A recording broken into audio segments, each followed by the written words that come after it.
जय हिंद दोस्तों, स्वागत है एक बार फिर से आप सभी लोगों का हमारे YouTube चैनल परीक्षा तक स्टडी पर। तो आज के इस वीडियो के माध्यम से हम आप लोगों को एक नई अपडेट देने वाले हैं। एक नई आपको जो खुशखबरी है वो देने वाले हैं, यानी कि जितने भी कैंडिडेट हैं एसएससी जीडी एस्पिरेंट्स हैं उन लोगों के लिए खुशखबरी देने वाले हैं। और ये आपकी जो अपडेट है ये सीआरपीएफ नई भर्ती 2022 से आपकी रिगार्डिंग है। यानी कि इस पूरे वीडियो सेशन में बात करेंगे सीआरपीएफ की जो न्यू वैकेंसी आने वाली है, ये आपकी कुल 21,556 पदों पर जो वैकेंसी आने वाली है इसके बारे में संपूर्ण जानकारी देंगे। अगर आप लोग इस थंबनेल को देखकर आपको लग रहा है कि ये मैंने फेक वीडियो बनाया हुआ है, तो हम आपको प्रूफ के साथ में जानकारी देंगे कि किस प्रकार से इस वैकेंसी का जो पूरा नोटिफिकेशन है वो आएगा और इस वैकेंसी की सच्चाई क्या है, यानी किस प्रकार से ये वैकेंसी आने वाली है। आपको पूरा डेटा समझाने वाले हैं ताकि आपको ये जानकारी मिल सके कि रियल में आपकी ये वैकेंसी आने वाली है। तो चलिए इस पूरे वीडियो सेशन को स्टार्ट करते हैं और पूरे बात करते हैं कि आपकी ये जो वैकेंसी आने वाली है वो आपकी एज जो उसमें रहने वाला है वो क्या क्राइटेरिया रहने वाला है, आपकी एलिजिबिलिटी क्या रहने वाली है, अप्लाई डेट कब से होगा, सिलेबस क्या होगा, आपका सिलेक्शन प्रोसेस किस प्रकार से रहने वाला है। जो अभी हाल ही में मिनिस्ट्री ऑफ होम अफेयर्स के द्वारा एक नोटिस आया हुआ था जिसमें एसएससी जीडी को लेकर उस वैकेंसी के बारे में डिटेल में जानकारी दी गई है। तो इस नोटिस के आने के बाद इस वैकेंसी पर क्या प्रभाव पड़ सकता है, इस वैकेंसी के बारे में क्या जानकारी दी गई है, तो इन सभी टॉपिक पर हम आपको डिटेल में जानकारी इस वीडियो सेशन में देने वाले हैं। तो चलिए वीडियो सेशन को स्टार्ट करते हैं। तो अगर आप इस चैनल पर पहली बार आए हुए हैं तो चैनल को सब्सक्राइब करके बेल आइकन प्रेस कर लें ताकि आपके पास एसएससी जीडी और सीआरपीएफ संबंधित सारी जानकारी इसी चैनल के माध्यम से आप लोगों को मिल सके। तो जैसा कि आप लोग यहाँ से देख सकते हैं कि मैं आपको जो आगे जानकारी प्रोवाइड करवाने वाला हूं उसमें बताऊंगा कि जो ये आपकी वैकेंसी आएगी वो किस प्रकार से रहने वाली है, इसका पूरा प्रोसेस क्या रहने वाला है। और इस पूरे प्रोसेस को बताने के बाद हम आपको वो नोटिस दिखाएंगे जिसके माध्यम से ये क्लियर हो चुका है कि ये वैकेंसी आपकी निश्चित तौर पर आने वाली है। तो आप लोग यहाँ से देख सकते हैं लिखा हुआ है CRPF GD constable new recruitment 2022। CRPF GD 21,556 new vacancy 2022 apply online.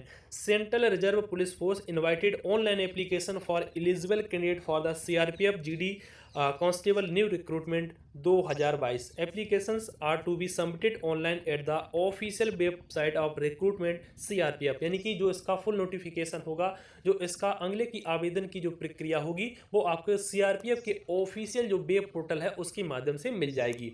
इसके बाद आगे बात करते हैं।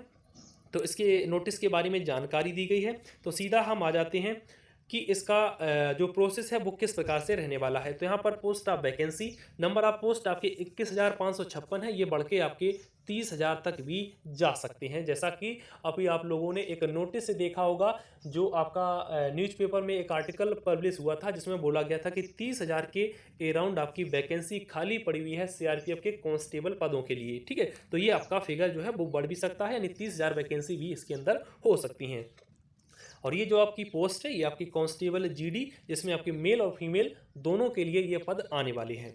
इसके बाद आगे बात कर लेते हैं। तो एलिजिबिलिटी क्राइटेरिया देखते हैं। तो इसमें 10th पास आउट मांगा जाता है, यानी किसी भी बोर्ड से, इंडिया के किसी भी बोर्ड से आप लोगों ने 10th पास आउट कर रखा है या उसके समकक्ष आपने एग्जाम को पास कर रखा है तो आप लोग इस फॉर्म के लिए एलिजिबल हैं, आप फॉर्म को फिल कर सकते हैं। ठीक है, इसके बाद एज लिमिट की बात कर लें। तो एज लिमिट जो जनरल कैंडिडेट हैं उनके लिए 18 से 23 साल रखा जाता है और कुछ कंडीशन में इसमें रिलैक्सेशन भी दिया जाता है। जैसे जो ओबीसी कैटेगरी के कैंडिडेट हैं उनको 3 साल का रिलैक्सेशन इस वैकेंसी में मिलेगा और साथ ही साथ जो एससी और एसटी के कैंडिडेट हैं उनको इसके वैकेंसी के अंदर 5 साल का जो रिलैक्सेशन है वो एज में दिया जाएगा, यानी आयु में छूट मिलने वाली है। ठीक है, इसके बाद आगे बात कर लेते हैं।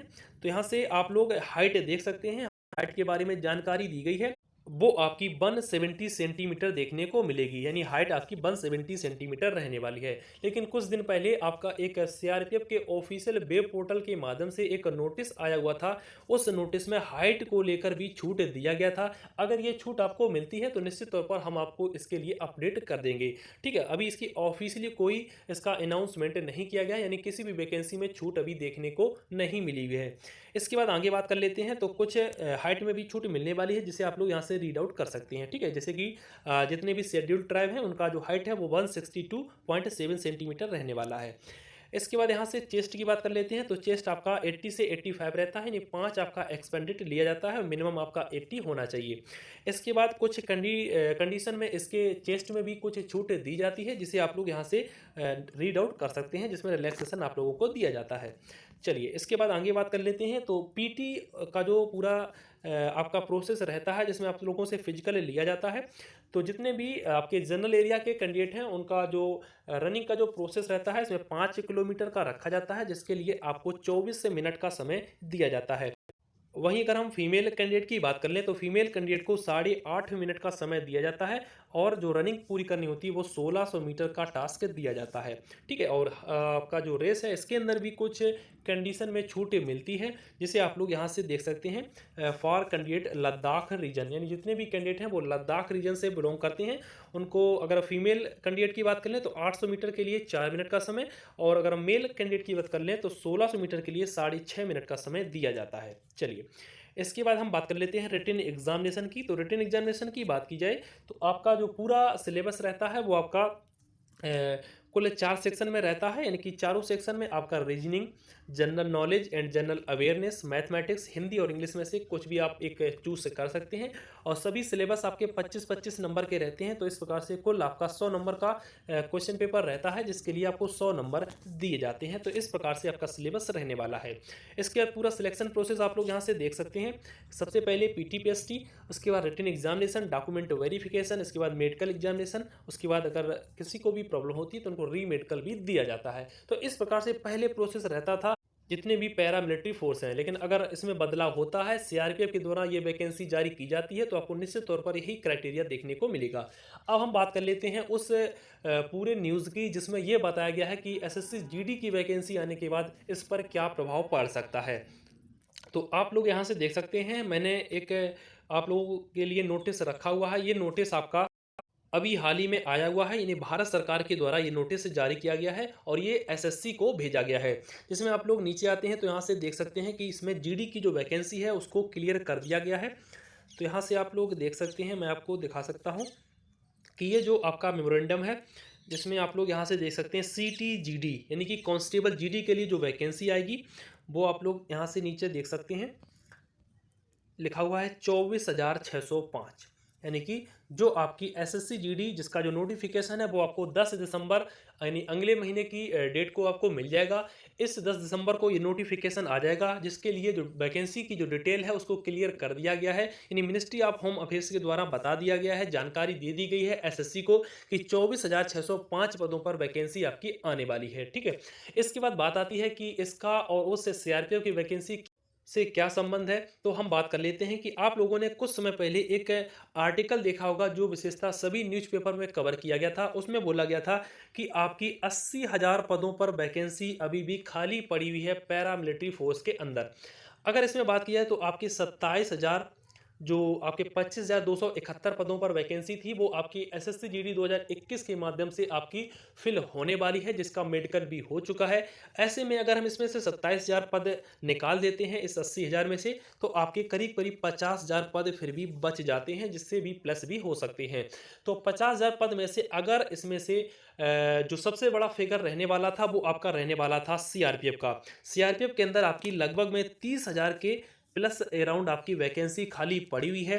तो ऐसे में सीआरपीएफ और अन्य पैरामिलिट्री फोर्स को मिलाकर कुल आपकी वैकेंसी बन रही थी 50,000 प्लस, जिस पर ये वैकेंसी आने वाली थी। लेकिन अब आपका जो ये नोटिफिकेशन अभी हाल ही में आया हुआ है, जो आपका एसएससी को भेजा गया है, इसमें क्लियर कर दिया गया है कि जो आपकी एसएससी जीडी की वैकेंसी है वो आपकी 24,605 पदों पर देखने को ही मिलेगी।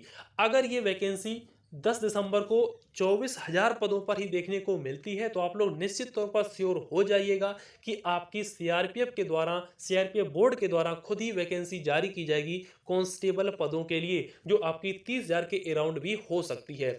अगर आपका ये जो फिगर है वो एसएससी के द्वारा बढ़ा दिया जाता है, यानी वैकेंसी आपकी 50,000 के अराउंड आ जाती है आपके एसएससी जीडी के अंदर, तब आपका सीआरपीएफ का कोई भी वैकेंसी देखने को नहीं मिलेगा आपके कांस्टेबल के लिए। अगर वैकेंसी 24,605 ही आता है आपके एसएससी जीडी के अंदर, तब आप लोग 100% ये श्योर मानिएगा कि आपका सीआरपीएफ के अंदर अलग से वैकेंसी आने वाला है।